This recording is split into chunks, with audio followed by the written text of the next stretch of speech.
بسم اللہ الرحمن الرحیم۔ ایک بچہ بہت بدتمیز اور غصے کا تیز تھا۔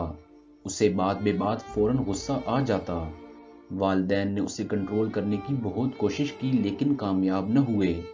ایک روز اس کے والد کو ایک ترکیب سوجھی۔ انہوں نے اپنے بیٹے کو کیلوں کا ایک ڈبہ لا کر دیا اور گھر کے پچھلے حصے کی دیوار کے پاس لے جا کر کہنے لگے، بیٹا جب بھی تمہیں غصہ آئے اس میں سے ایک کیل نکال کر یہاں دیوار میں ٹھونک دینا۔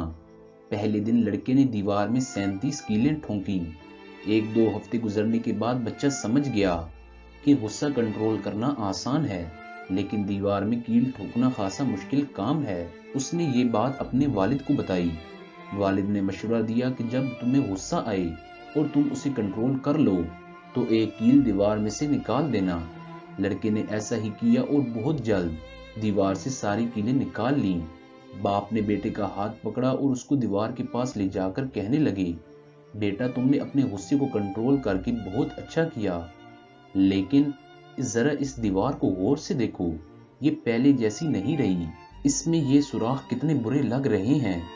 جب تم غصے سے چیختے چلاتے ہو اور الٹی سیدھی باتیں کرتے ہو تو اس دیوار کی مانند تمہاری شخصیت پر بھی بہت برا اثر پڑتا ہے۔ تم انسان کے دل میں چاقو گھونپ کر اسے باہر نکال سکتے ہو لیکن باہر نکلنے کے بعد تم 1000 بار بھی معذرت کرو، معافی مانگو، اس کا کوئی فائدہ نہیں ہوگا، وہ زخم اپنی جگہ باقی رہے گا۔ ناظرین، آپ کو ہماری ویڈیو کیسی لگی؟ اس بارے میں اپنی قیمتی آراء سے ضرور آگاہ کیجیے گا۔ ویڈیو کو لائک، شیئر اور چینل کو سبسکرائب ضرور کیجیے گا۔ بہت شکریہ۔